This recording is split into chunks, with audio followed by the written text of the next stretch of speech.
जय हिंद साथियों। दोस्तों, इस वीडियो क्लिप के माध्यम से आप लोग देखेंगे कि कैसे विधानसभा में यूपीएसआई समेत जो अन्य मुद्दे थे, बेरोजगारी, भ्रष्टाचार, ठीक है ना, और बिल्डोज़र का मामला, तो इन सभी मुद्दों को जो विपक्ष है यानी अखिलेश यादव जी और उनके जो साथी दल के जो विधायक हैं, नेता हैं, उन सभी ने कैसे जो मांग है वो विधानसभा में उठाई है कि यूपीएसआई परीक्षा में जो धांधली हुई है उस पर जो सरकार है वो अनदेखी कर रही है।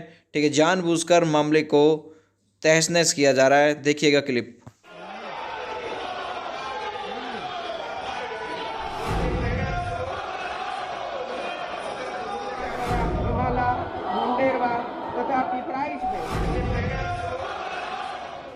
राज्यपाल का अभिभाषण, विपक्ष का हंगामा और सदन की कार्यवाही ठप।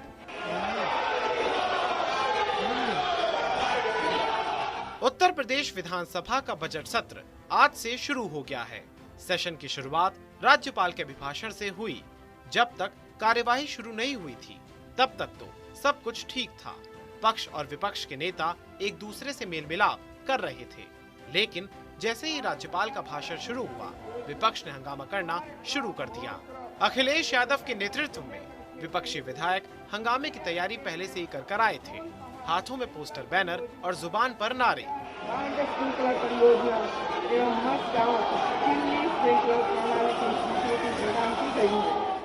राज्यपाल का अभिभाषण चलता रहा और समाजवादी पार्टी के विधायक नारेबाजी करते रहे। विपक्षी विधायकों ने बेरोजगारी, कानून व्यवस्था के मुद्दे पर सरकार का घेराव किया।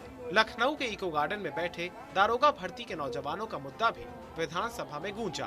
दारोगा भर्ती के अभ्यर्थी भर्ती के धांधली का आरोप लगाकर महीने भर से प्रदर्शन कर रहे हैं, लेकिन सरकार उनकी आवाज सुनने को तैयार नहीं है।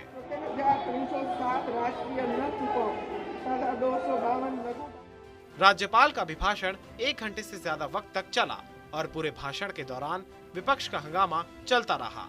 अखिलेश यादव के विधायक वेल में आकर हंगामा कर रहे थे। मार्शल को भी सदन में बुला लिया गया था, लेकिन मार्शल कार्रवाई की जरूरत नहीं पड़ी।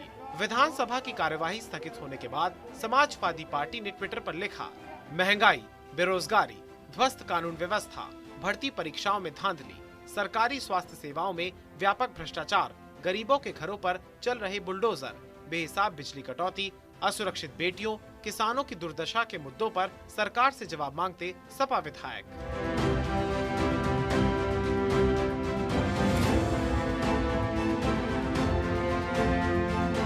समाजवादी पार्टी को सरकार ने क्या जवाब दिया ये तो पता नहीं, लेकिन हंगामे की वजह से राज्यपाल के अभिभाषण को सुनने में सदन में बैठे लोगों को भी असुविधा हुई। विधानसभा कार्यवाही शुरू होने से पहले योगी आदित्यनाथ ने विपक्ष को आश्वासन दिया था कि सरकार हर मुद्दे पर चर्चा करने के लिए तैयार है, लेकिन सीएम योगी की अपील का कोई असर नहीं हुआ। प्रदेश के विकास के लिए, प्रदेश के गरीबों, किसानों, नौजवानों और आधी आबादी के हितों के लिए किसी भी प्रकार की कोई चर्चा, परिचर्चा के लिए सरकार सदैव तैयार रहेगी।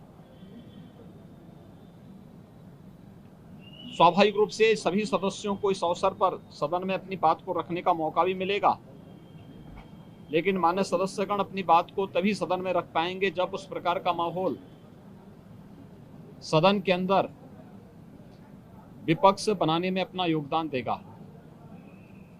सरकार हर मुद्दे पर चर्चा करने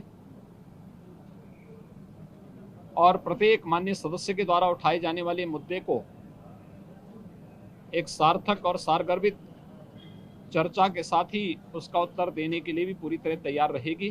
देखिए, सरकार पिछले 5 साल भी वादा तो बहुत किया। इस तरह जनता से वादा करती है, उसी तरह सदन में नेता भी वादा करते हैं कि हम 90 दिन सदन चलाएंगे, जो मानक है, लेकिन कितना चलाया वो आप सब लोगों ने देखा।